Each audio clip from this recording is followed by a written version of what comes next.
Pokemon Teal Mask and Indigo Disc will be releasing later this year, and I don't think there's a lot of excitement about it. Don't get me wrong, I've already purchased it myself and a majority of fans are still anxiously waiting to play it, but there's something about this year's build-up that doesn't feel like it should. Here are just some of my thoughts about the DLC because I feel like I haven't really talked about them much aside from story and character theories. Now, when we had the announcement and lead up to Pokemon Sword and Shield's DLC, it was pretty significant.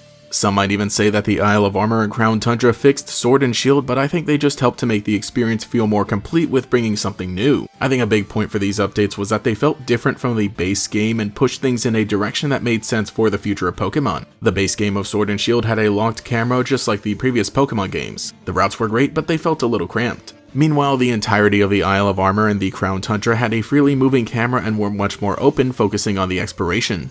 On top of that, these new areas were unlike anything seen on mainland Galar. Of course, there were also brand new and returning Pokemon as well as new characters with their own stories. Altogether, these made it feel even more worth it. When it comes to the Teal Mask and Indigo Disc, it seems like we sort of know what to expect. Things like new and returning Pokemon as well as new characters in a unique story, which is all great and typically my favorite parts of a Pokemon game, but I feel that the gameplay experience won't be all that different. And really that might just be that the base game of Scarlet and Violet was basically the most you could do in a single Pokemon game, a full open world with a ride Pokemon that takes you anywhere. So I wonder, are new locations going to be enough to satiate a hunger for even more exploration? I'm sure it'll be fun to discover little secrets here and there, but just from the first gameplay trailer, I'm not getting too excited to run around another large area beyond encountering different Pokemon. I think the landscapes themselves are really going to have to be something special to avoid feeling like just more of Paldea. And at the core concept, Kitakami will be a more Japanese-influenced region, and the terrarium seems new enough when you take a look at it. There is a mountainous and icy area which we do have in Paldea, but the icy area seems like it focuses more on the water. But the two that seem most unique are the savanna and the tropical one. It's one of those things where we just really need to see more gameplay of them though. And going into the DLC, I'm taking more of an approach that I'm in it for the story and characters, which I'm sure will be fun.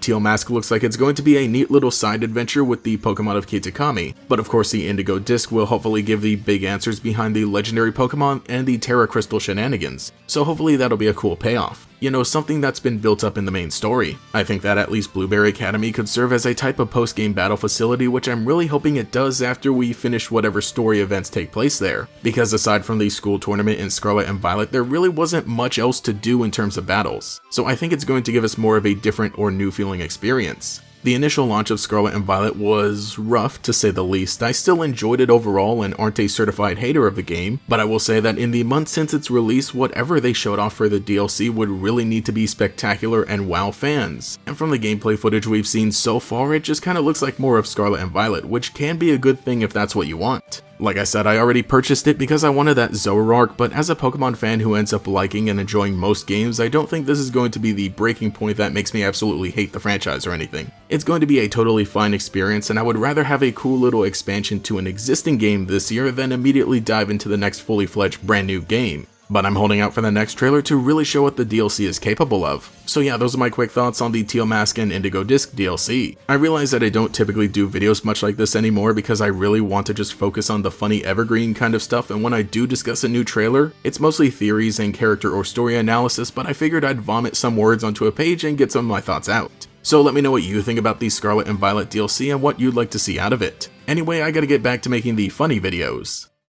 Thank you to every channel member for your continued support, especially the great Gators, Brandon Mork, Cheeseburger Lasers, Green Topaz 213, Justin R, Cosmo Zero, Meme Supreme, Michaela, Mochizuki Yoru, Nomad Nobi, Quago, Taijirai, Volity, and Pastel Blood. If you would like to support, get your name shouted out here as well as access to emotes for comments, live streams, and sometimes early videos, you can become a channel member today. You can also follow me on Twitter as well for more memes. Anyway, this has been GatorX, I'll catch you all later.